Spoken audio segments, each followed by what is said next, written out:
Hello' everyone, সকলোকে নমস্কাৰ।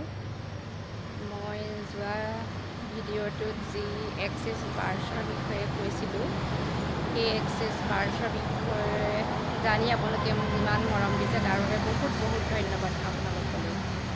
এতিয়া মই ছাকচেছ ষ্টৰি আপোনালোকক এটা শুনাম কৈ পেলাই জানিবচোন।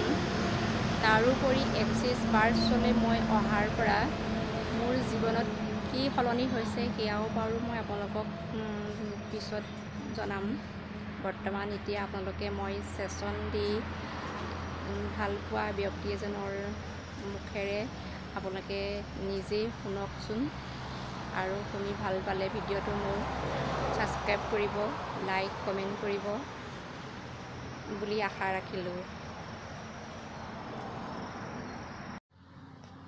কওকচোন, এতিয়া এক্সেছ বাৰ্ছ লৈ কেনেকুৱা লাগিল আপোনাৰ?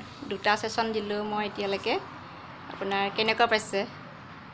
প্ৰথম ছেশ্যনটো নিওঁতে হৈছে মোৰ টোপনি আহিলে মই ক'বই নোৱাৰোঁ।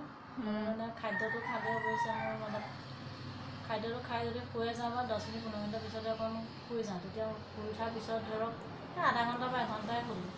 তাৰপিছত পেটটো ফুলি অহা নিচিনা লাগে, তাৰপিছত খোজ চোজ কাঢ়ি দিয়াৰ পিছত পানী খোৱাৰ পিছত অলপ মানে গেছ যেতিয়া ওলাব তেতিয়া অলপ ভাল লাগে। কিন্তু প্ৰথম ছেশ্যনটো লোৱাৰ পিছতে মোৰ পেটটো মানে খাদ্য খাইছোঁ যদিও মানে পেট ফুলা ভাৱটো নাই। মানে দুপৰীয়া খাদ্য খাই খোৱাৰ পিছত মানে যিটো ফুলা ভাৱ আছিলে সেইটো এতিয়া মানে প্ৰথম দিনা লোৱাৰ পিছতে প্ৰায় নাইকিয়া হোৱা নিচিনা লাগিছে। অঁ, এনেই টোপনিটো ভাল হৈছে আপোনাৰ? টোপনিটো ভাল হৈছে। অঁ, এনেই গাটো পাতল পাতল লাগিছেনে? অঁ, ঠিকে আছে, ভাল পাব বাৰু। দুটা লৈছেহে, আৰু যদি আপোনাক লাগে মোক ক'ব, আৰু ইউনিভাৰ্চিটি দিবও লাগিব, সেইটোৱে কথা। সিমানেই আৰু। সমস্যা অৱশ্যে নাইকিয়া হৈছে। অঁ, ধন্যবাদ দিয়ক।